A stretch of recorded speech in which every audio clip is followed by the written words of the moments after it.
Hello everyone, TMMgamer here, and today I have the pleasure of bringing you another one of my FIFA 14 team tutorials. Now as you can see, today's team is going to be the Netherlands, and I like to set the Netherlands up in a 4-2-3-1 formation with Vorm in goal, Van der Wiel, Vlaar, De Vrij and Blind at the back, De Jong, Van der Vaart in CDM, Robben on the right wing, Lens on the left wing, Schneider in the central attacking midfield role, and Robin van Persie up front. Now the Netherlands are a 4.5-star team in seasons, and they're a very interesting team to play with because they have a few absolutely phenomenal players and then quite a few average players, and it takes a little bit of getting used to because some of the players you'll have the ball with will be able to do absolutely everything else. Skin players, they'll score goals from distance and they'll do everything, and then the other players will be a little bit average and they won't be able to string two passes together, and balancing those two different competing sides of the team is the real skill to playing with the Netherlands. But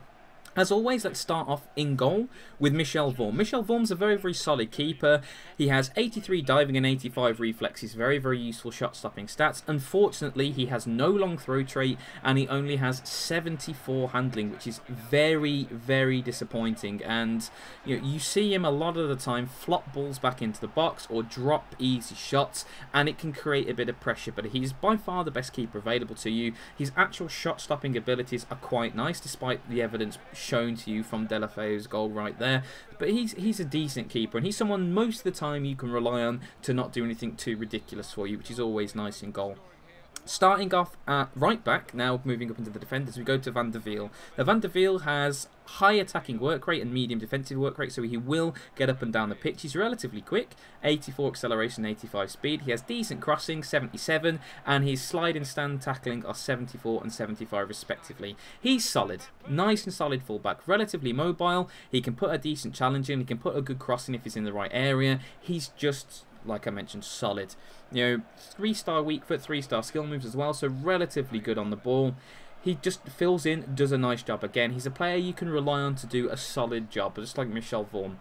And another player in this role is Ron Vlaar. Ron Vlaar moving slightly further in field now to the first centre-back. 78 overall rated. He has a couple of exceptional stats. 90 strength is exceptional, and 88 shot power as well. If only that 88 shot power came in one of his tackling stats, that would be really nice. But the 90 strength and the 83 interceptions always mean he'll do a useful job for you. And this is the thing, you've got a lot of players who fall into this category with the Netherlands, people who are useful if unspectacular, but Vlaar having 90 strength makes a massive difference because it papers over some of the other cracks in his stats. So even though the rest of his technical stats defensively, the marking and that might be low 80s or high 70s, that 90 strength really does help him out, so he can put several important challenges in. He's relatively good in the air. He is your best defender, reliable, nicely. He's definitely a good 78 instead of an average 78, if you understand what I mean.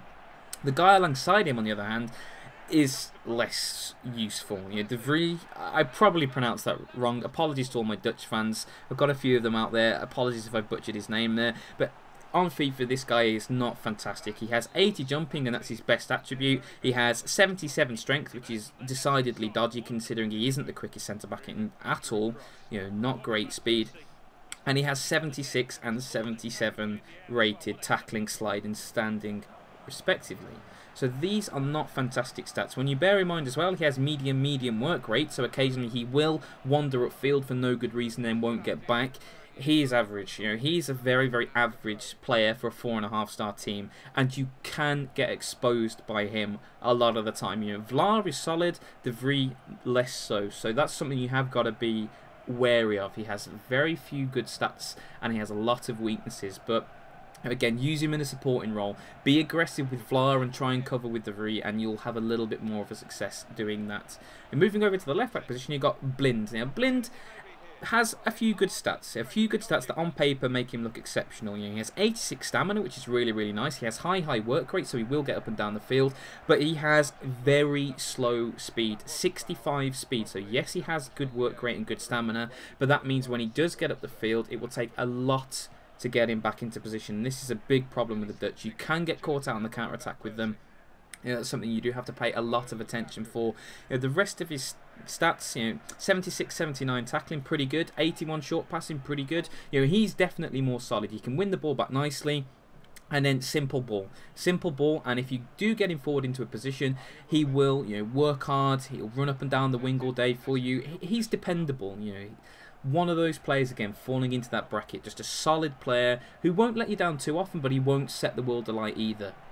Now, that's the back four completed. Now moving into the central defensive midfield position. The first one is Nigel de Jong. Now, Nigel de Jong is a very good centre mid, actually. He's only rated 78, but the key stats are there for a CDM. And this is like similar to Ron Vlaar. He's 78 rated. You might look at him and go, oh, he's a bit average, but the key stats are definitely there. He has 82 stamina, which is always nice in a CDM. High defensive work rate, so he will battle around. 88 aggression, so he actually puts a lot of good challenges in. 86 interceptions, 86 slide tackling and 84 stand tackling, very, very good. And he has 80 short passing. Those are very, very good stats for a CDM, because he will hustle around the field, he will put a lot of good challenges in, and then when he wins the ball back, he has the technical ability to put a nice little short pass to a Schneider or to Van der Vaart alongside him. Solid. Very, very solid. He will put a lot of challenges in for you, break up attacks, and then do something useful for the ball. So don't let the rating deceive you with de Jong. He is actually quite a good CDM in this team. And he is someone you can definitely rely on to stiffen your defensive line, which is something you need, because your defence is very average as the Netherlands, and having someone like de Jong in that central midfield role to stiffen that up is required, in my opinion, and he does that quite nicely, in fact. So that's someone you can rely on, and by playing Nigel de Jong in there, a guy who is very, very tough, it enables you to play Rafael van der Vaart alongside him. And I always like to do this when I'm playing two central defensive midfielders. I like to have one very, very solid defensive-minded guy, and I like to have my second guy as a bit of an American football style quarterback, someone who can spray the ball, control the play, and Van der Vaart certainly falls into this. He has 4-star weak foot and 4-star skill moves, so very, very useful if you like to do your tricks and flicks. He's the guy who can do that, but his passing stats and his general, technical ability is very, very strong. He has 85 vision, 84 short passing, 84 ball control. So in and around that little compact midfield area is very, very nice. He also has 83 long passing and 82 dribbling. So he can take the ball out of that area. He can have a pop-up goal, decent long shot, 81 shot power as well, which is pretty good. And he's just very, very useful. You can have him sit in there. He can spray the passes. The ideal thing that you often see happen with the Netherlands is de Jong will put a challenge in, he'll win the ball back, he'll pass it to Van der Vaart, and then Van der Vaart will play a nice defence splitting pass out for you to launch a break. And it's a good balance in that central defensive midfield role to have them both there, and I like the way they work together. They complement each other very, very nicely, and this is one of the stronger areas of the team, moving up the field. So I can't really have any complaints about the CDMs. 4.5-star team. Obviously, they're not a 5-star team, so you are going to have slightly weak areas. But the CDMs are pretty solid in there. Moving on now to, in my opinion, the best player in this team, Arjen Robben. It means 88 rated. Van Persie, who we're going to go down to in a little bit, is 89 rated. But I prefer Arjen Robben. That is because he has the most game impact, in my opinion.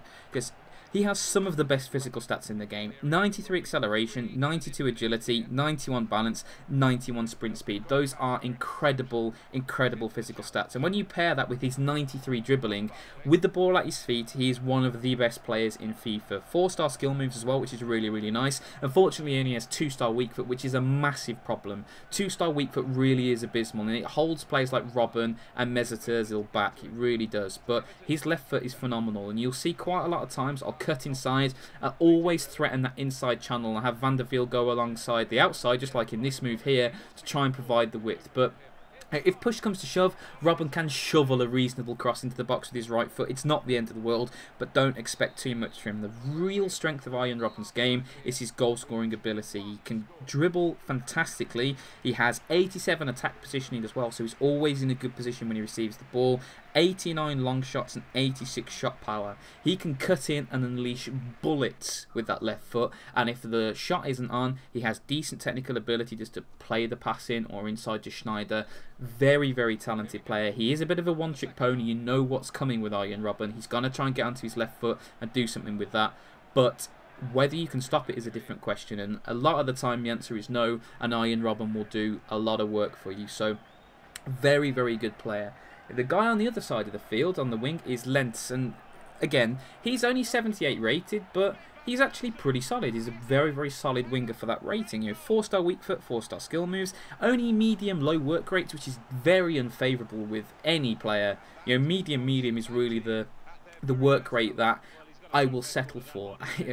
Having med-low work rate means he stands around a huge amount of the time. He really does stand around a lot. But to counter that, he's pretty quick. He has 90 sprint speed and 86 acceleration, 82 dribbling, and 75 crossing. 75 crossing isn't fantastic by any stretch of the imagination, but bear in mind, he has 4-star weak foot, so chances are he will be more likely to put a reliable cross in than Ian Robben will. Because obviously Ian Robben has his 2-star weak foot, and you see him flop across out of play there because I tried to be too ambitious on his 2-star weak foot, and that's exactly what happens. Lens will contribute for you in a pleasant way. He's got a couple of assists this game. He does score a few goals. His finishing isn't fantastic, low 70s, but manageable. Manageable player. He's fast. He can do something for you. He's not a dead weight. He's not a space occupier. He will contribute in your performances, definitely. So, again, useful player. Playing in the central attacking midfield role is, in my opinion, one of the most overrated players in FIFA, Wesley Sneijder, but fortunately, because he's playing for this Dutch team and we're doing a tutorial for him, it's actually quite nice that he's overrated, because he has 5-star weak foot, which very, very few players in the game do, and that, in my opinion, that's basically worth another 3 points in rating, having that 5-star weak foot. It really is very, very useful indeed. He has incredible passing stats as well. He has the ideal stats for central attacking midfield. He has 85 balance, 90 vision, 87 ball control, 87 short passing. Absolutely fantastic. He also has 89 long passing, so he's very, very good at spreading the play. And bear in mind, you've got 2 quick wingers. If you want Sneijder in that position to spread the play, he can do that very, very nicely for you. And he also has good long shots. 84 long shot, 86 shot power. Very, very good stats for a central attacking midfielder. He is one of your most important players. A huge amount of your play will go through Wesley Sneijder. He'll pick the ball up, he will spray the play, he'll try and get forward, he will score you goals himself, but his main role is definitely a provider. And you spread the play, get the ball to Robben, try and slot it through for RVP. He is exceptional at what he does, definitely. Very overrated in my opinion again, but you've got a lot of weaknesses in this team. You have a lot of weaknesses in the team.